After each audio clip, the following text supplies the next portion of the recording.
Hundreds of thousands of people packed their bags, sold everything they owned, and moved to Portugal chasing a better life. Then, almost overnight, the doors started closing. Portugal just quietly rewrote its immigration rulebook, and most people moving here are planning to have absolutely no idea what changed. If you're thinking about relocating to Portugal in 2026 or 2027, stop, watch this first, because the mistakes people are making right now could cost them years. Welcome back to Rags to Travel, the channel that gives you the real story about moving, traveling, and building a life abroad. No sugarcoating, no Instagram filters, just the truth. And today, we're going deep on one of the biggest immigration shifts happening in Europe right now. Why Portugal blew up. Not long ago, Portugal felt like a cheat code. Safe, warm, affordable by European standards, a functioning public healthcare system, direct flights everywhere, and an actual pathway to EU citizenship that didn't feel impossible. So people came in massive numbers. Remote workers from the US and UK, retiree from Brazil and South Africa, students from West Africa, South Asia, Southeast Asia, entrepreneurs chasing EU market access. Between 2017 and 2023, Portugal's foreign resident population more than doubled. Think about that.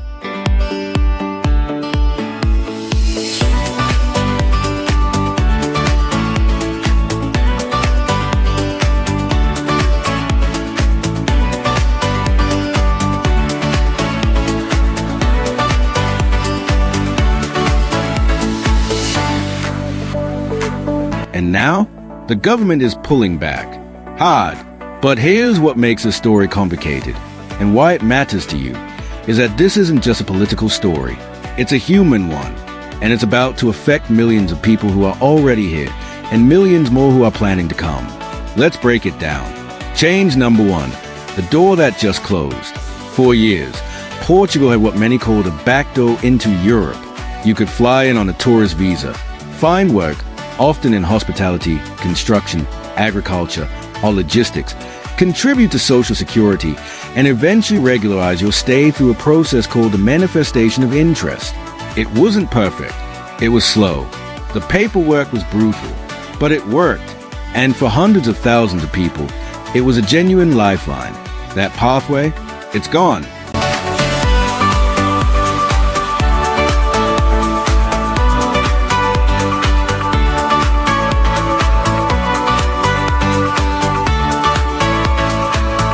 The Portuguese government officially ended the Manifestação de Interesse route. And now, if you arrive without a pre-approved visa from your home country, regularizing your stay legally has become dramatically harder. What does this mean in plain English?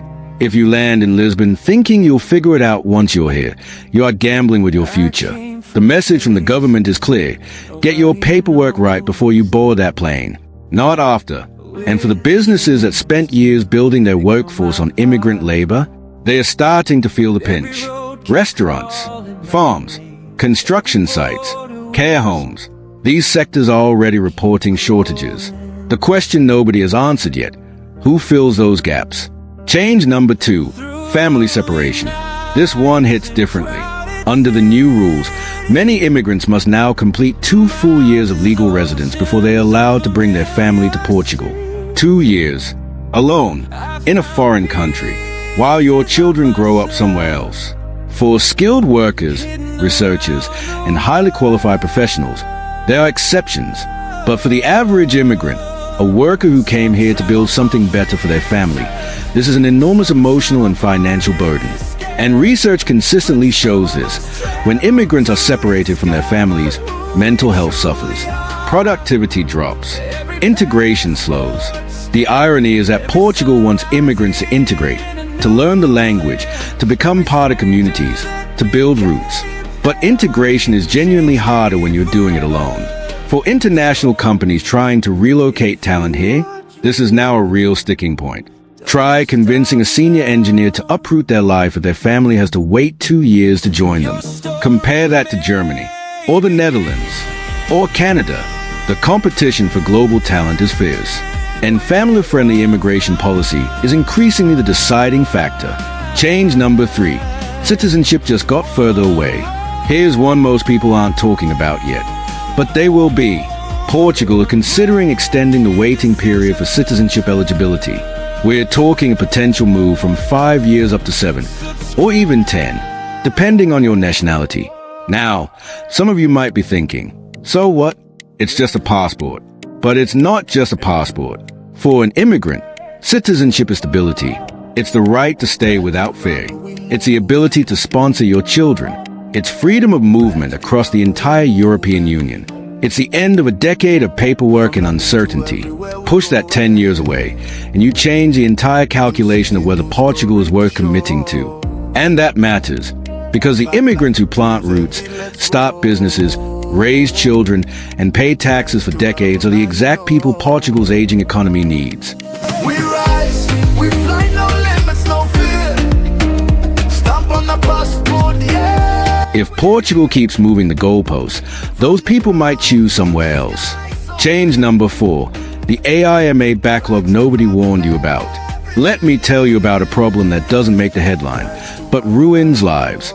When Portugal replaced its old immigration agency, SEF, with a new one called AIMA, they inherited hundreds of thousands of unresolved immigration cases, appointments delayed for months, permits stuck in processing limbo, people unable to travel, work legally, or access basic services, while their files sat in a digital queue going nowhere. For immigrants already living here, this backlog has been one of the most stressful, demoralizing parts of the whole experience. And here's the thing nobody tells you before you move. Even if you do everything right, even if every document is perfect and every fee is paid, you could still be waiting. And waiting. And waiting. Budget for that delay. Emotionally, financially, practically. Because administrative efficiency isn't just a technicality.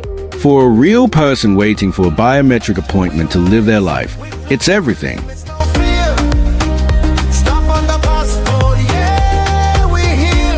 Who Portugal actually wants now. So after all of this, who does Portugal actually want? The government has been increasingly clear.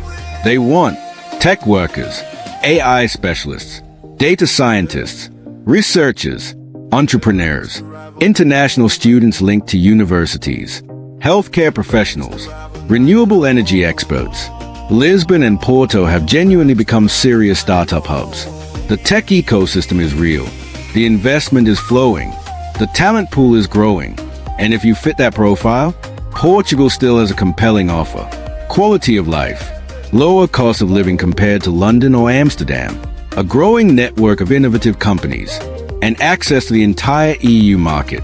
But, and this is crucial, even if you're highly qualified, none of that matters if you haven't sorted your visa before you land. The days of winging it are over. And let's be honest about something else. Portugal doesn't only need coders and startup founders. It needs caregivers for its aging population. It needs workers harvesting the farms that feed the country. It needs the people staffing the hotels and restaurants that drive tourism, one of the most important sectors of the entire economy. A migration policy that ignores that reality isn't just exclusionary. It's economically short-sighted.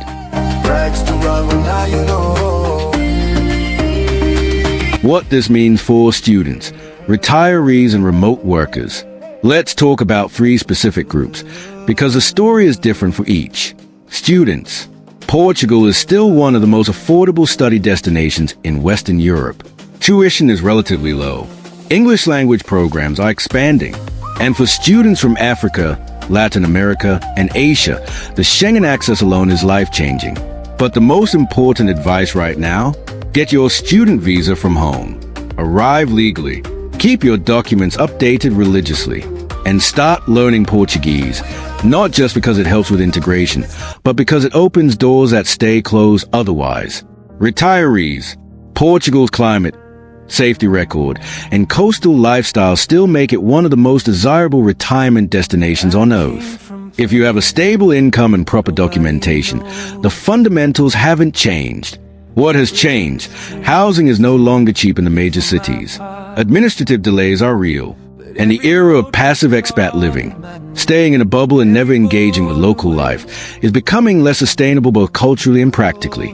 The retirees thriving here are the ones who integrate. Full stop. Remote workers and digital nomads. The Portugal digital nomad visa still exists, but competition for housing in Lisbon and Porto is fierce, and prices have risen dramatically. If you're considering this route, look beyond the capital. The interior regions, Alentejo, the Azores, inland Algarve, offer genuine quality of life at a fraction of the cost, and communities that actually want new residents.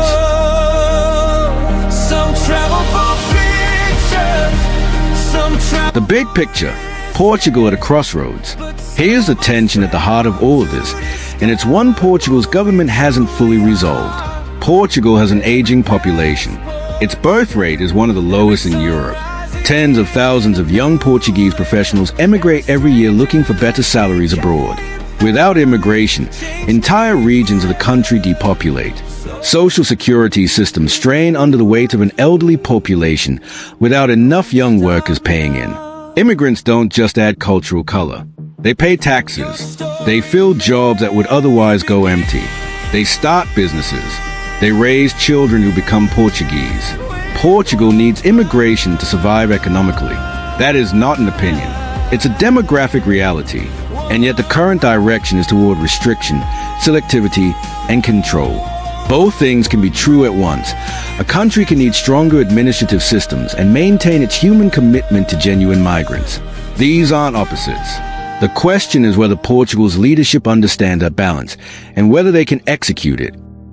Because if they get it wrong, the talent will go elsewhere, and the workers who keep the country running day to day, they'll be even harder to find. Places nobody noticed.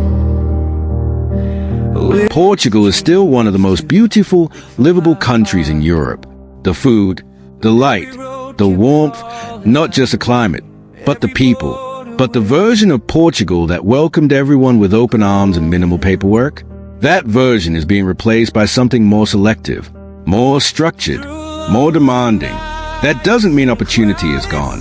It means the rules of the game have changed. And the people who succeed here now are the ones who understand that, who come prepared, who respect the process, who show up with their documents in order, their Portuguese at least half decent, and a genuine plan, not just a dream. If this video helped you see things more clearly, smash that like button. It takes 1 second and it genuinely helps more people find this content. Drop a comment below. Are you currently living in Portugal, planning to move, or watching from the outside? I want to hear your story. And if you want to keep going, we just dropped a video on the 5 biggest mistakes first-time movers to Europe make, and number 3 surprises almost everyone. That's next. Don't close the tab. I'm Rags2Travel, and wherever you're going, go smart. If you are dreaming, don't stop now. Your story